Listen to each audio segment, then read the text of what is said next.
నియోజకవర్గాల పునర్విభజన పాలనా సౌలభ్యం కోసమేని ఎమ్మెల్సీ సోము వీర్రాజు స్పష్టం చేశారు. కేంద్రం మంచి నిర్ణయం తీసుకుందన్నారు. అమరావతి రాజధానిగా చట్టం తీసుకురావడం అవసరమని చెప్పారు. అందుకు కేంద్రం కట్టుబడి ఉందన్నారు సోము వీర్రాజు. చట్టసభల్లో మహిళలకు 33% రిజర్వేషన్ కల్పిస్తామంటున్న ఎమ్మెల్సీ సోము వీర్రాజుతో మా Rajahmundry correspondent Sriramamurthy face to face. 2029కి దేశంలోనే పార్లమెంటు స్థానాలు అలాగే అన్ని రాష్ట్రాల్లో కూడా అసెంబ్లీ స్థానాలు పెరగనున్నాయి. దీనికి డీలిమిటేషన్కి సంబంధించి ఇప్పటికే కేంద్ర ప్రభుత్వం ఒక సిగ్నల్ ఇచ్చింది. దీంతో మొత్తం రాజకీయ వర్గాల్లో ఒక చర్చ మొదలైంది. అన్ని రాష్ట్రాల్లో కూడా దాదాపు 50% ఇప్పుడున్న అసెంబ్లీ కాన్స్టిట్యూన్సీలు పెరుగుతున్నాయి. దీని మీద మనతో మాట్లాడడానికి ఎమ్మెల్సీ సోము వీర్రాజు గారు ఉన్నారు.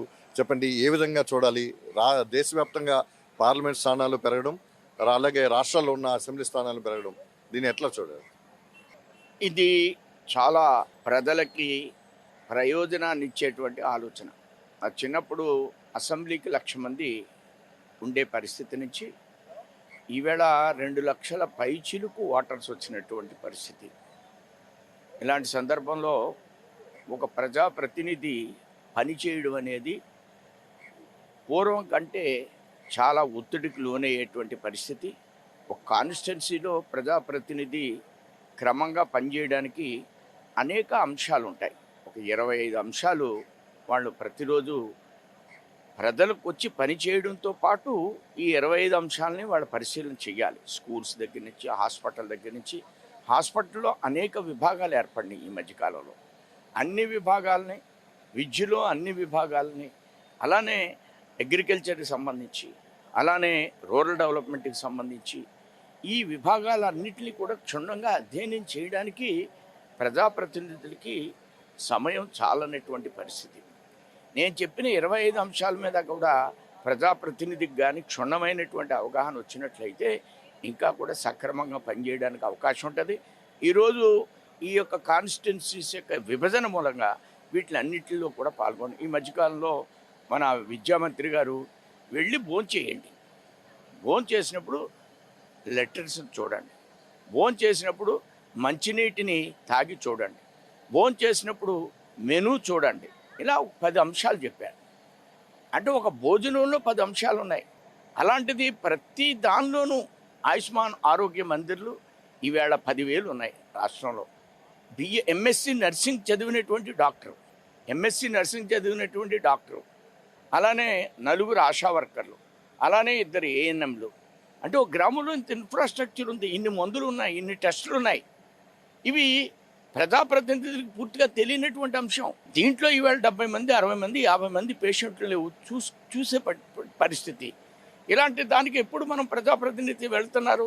వెళ్ళకపోవడానికి గల కారణం ఒత్తిడి, ప్రజలు వారి దగ్గరికి రావడం, సమయం లేకపోవడం.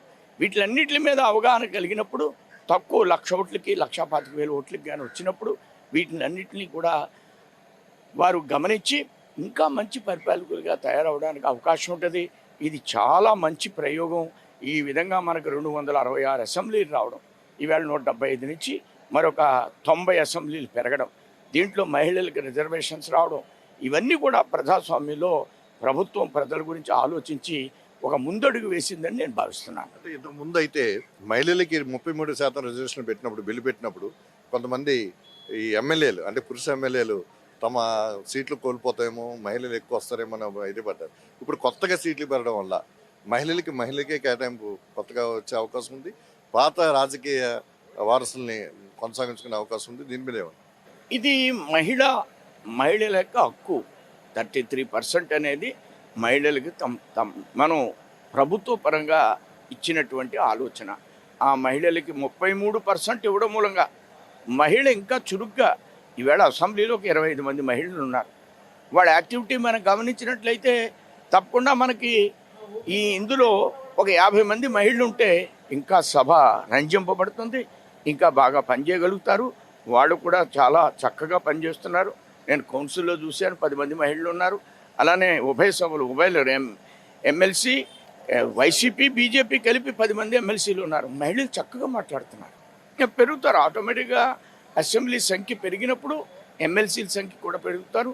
అందులో ఇంకా డిస్కషన్స్ అవి జరగడానికి మంచి అవకాశం ఉంటుంది. దాన్ని కూడా పెంచడం హర్షించదగ్గ పరిణామం. ఇది సోము వీర్రాజు గారు చెప్తున్నది. ఏదైతే దేశవ్యాప్తంగా పెరగనున్న పార్లమెంటు స్థానాలు కానీ రాష్ట్రాల్లో 50% పెరగనున్న అసెంబ్లీ స్థానాల వల్ల అభివృద్ధి సంక్షేమం అనేది ప్రజలకి దగ్గరికి వెళ్తుంది. అలాగే అమరావతి విషయంలో కూటమి ప్రభుత్వం కట్టుబడి ఉంది. బీజేపీ కూడా గతంలో ప్రతిపాదించింది. ఇది ప్రత్యేకమైన అమరావతిని రాజధాని చేయడానికి ఇప్పుడు 70,000 ఎకరాల్లో 50,000 కోట్ల రూపాయలతో 2 డిపిఆర్లతోటి పనులు జరుగుతున్నాయి. దీని కేంద్రానికి కూడా ప్రత్యేకమైన బిల్లు చట్టం చేయాలని చెప్పేసి కూడా అసెంబ్లీ నుంచి బిల్లు వెళ్ళడం అనేది చాలా హర్షణీయం, ఆమోదయోగ్యం అని చెప్పేసి సోము వీర్రాజు గారు చెప్తున్నారు. కెమెరామెన్ నానితో శ్రీరామూర్తి, ప్రైమ్ న్యూస్, రాజమండ్రి నుంచి.